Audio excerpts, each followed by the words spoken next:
My best friend's girlfriend and my girlfriend hate each other. My best friend, 26M, let's call him Paul, and I, 26M, have been inseparable for 15 years. We've basically been brothers since middle school, and we even lived together for 6 years. For years now, it's been a dream of ours that one day we'd both find wives, go on all these fun double dates, and eventually conjoin families, since neither of us have brothers. But now it feels like all of that is falling apart, and more is starting to go with it. Paul's girlfriend, 23F, is pretty quiet. They've been together about 5 years. I know her well, since she was around constantly, so I practically lived with her too. She's like a sister to me, although I'll admit her immaturity can be frustrating sometimes. On the other side, I've been with my girlfriend, 26F, for 3 years. She's much more social, but she can also be very sensitive. I'm trying to remain unbiased. When we first started dating, I really wanted the two of them to get along, but it completely backfired. Now it feels like they despise each other. My girlfriend tries to be friendly and social, but Paul's girlfriend is so quiet and shy that she comes across as rude. It's gotten to the point where my girlfriend hates being around her so much that she doesn't even want to spend time with her anymore. So now every time Paul asks if I want to go on a double date, I have to awkwardly say no, because my girlfriend can't stand being around his. I understand why she feels that way, and I don't think she's being unreasonable, but now it's starting to affect my friendship with Paul. And now there's another layer to it. My girlfriend and I have our own company, and Paul has his own business too. Paul's business is now a client of ours. My girlfriend is great at event planning, influencer marketing, and brand relations. She's done it professionally for 5 years at major companies before starting our business with me.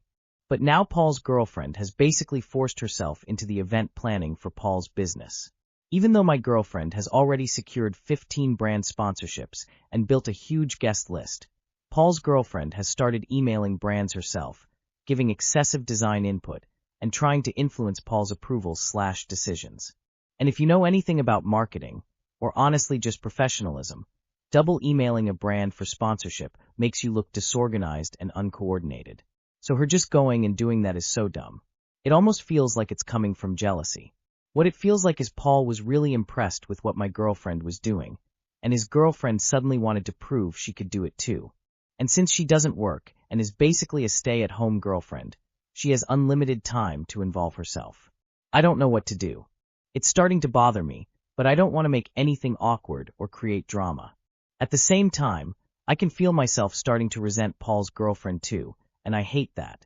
I'm even considering pulling our company out of working with Paul, because I don't want this dynamic to ruin our friendship. Paul is my brother, and I don't want to lose him or let any of this get in the way. But I know how he can be defensive of his girlfriend. What should I do? Too long did not read.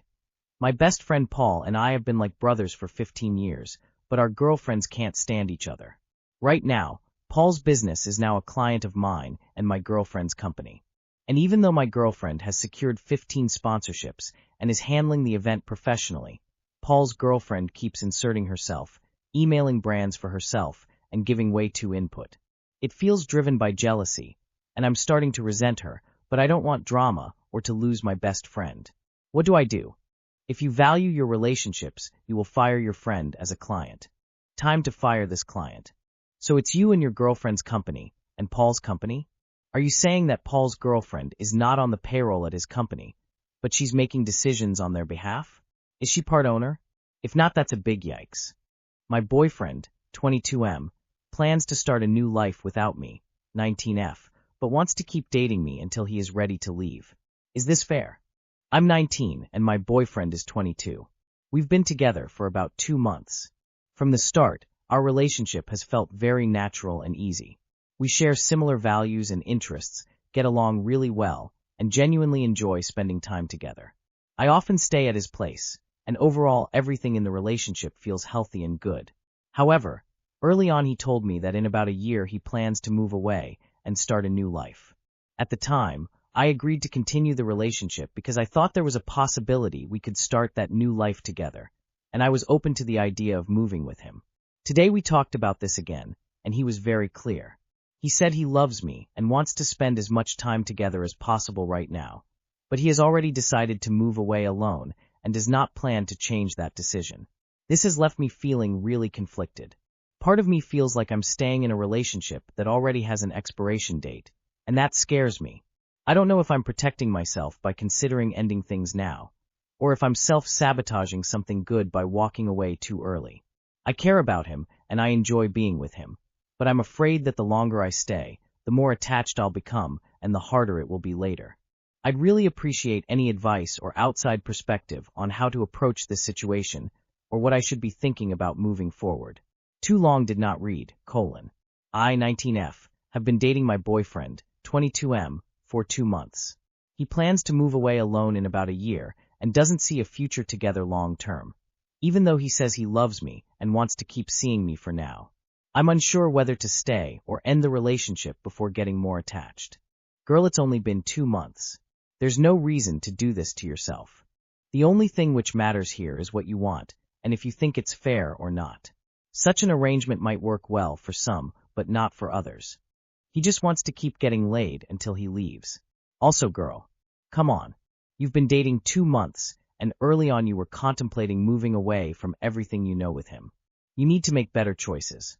How do you proceed when your partner acts like nothing happened after a major blow-up? 60F, 61M. I am trying to discern the dynamics of being on an emotional relationship roller coaster with a man I have been dating for 17 years.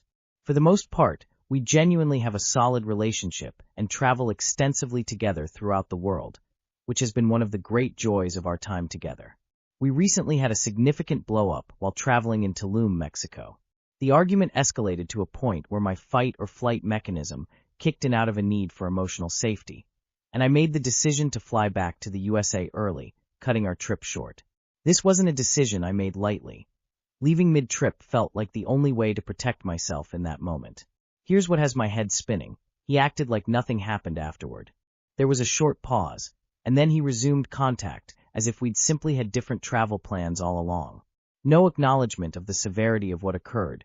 No apparent concern about why I felt I needed to leave, just business as usual. We have since engaged in several conversations about how things played out with the disagreement.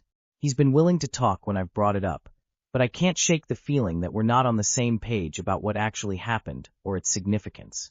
I find myself questioning whether this pattern, where conflicts seem to evaporate from his perspective while they continue to weigh heavily on mine, is something others experience in long-term relationships.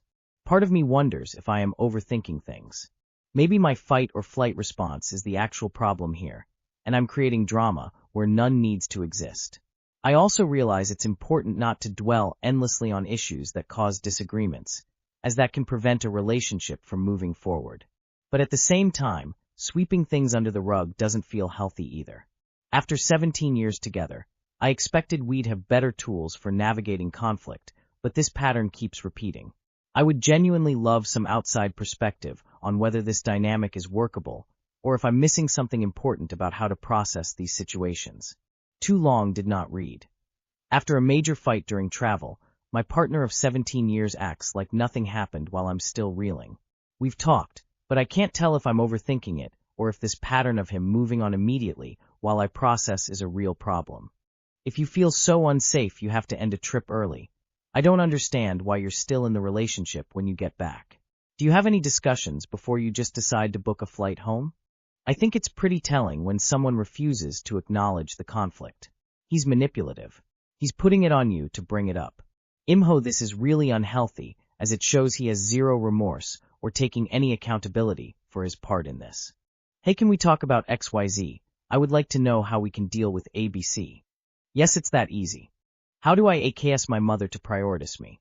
How do I tell my mother and want her to spend more time with me?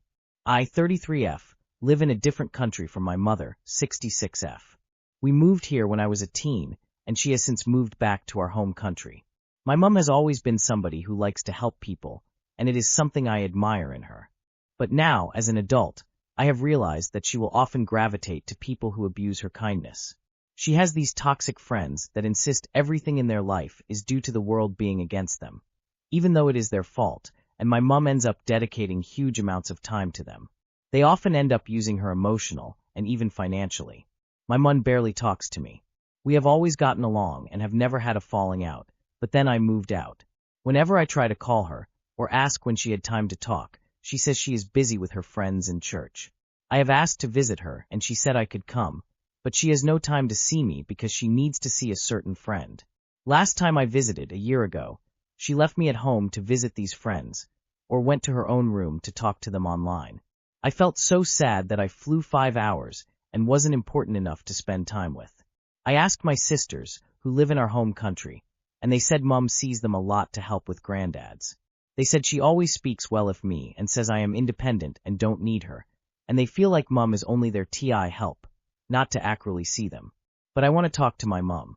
I want to hear from her and have her advice, and help her when she needs it. Only, I think the only way that will happen is if she thinks I need her, and I just want to have a relationship because we love each other, not because I am vulnerable. I'm just feeling extra sad right now because I called her and she said she couldn't talk, and when I saw call log I have called her 6 times in the last 6 months, and each call lasted for a minute because she had the same excuse. She hasn't called me. I feel like I'm low down on her priorities. How should I approach a discussion when she won't answer calls? How do I tell her I want her to prioritize me too? How did I spend time with her when she is always busy? TLR, my mum never makes time for me when I call. How do I spend time with her?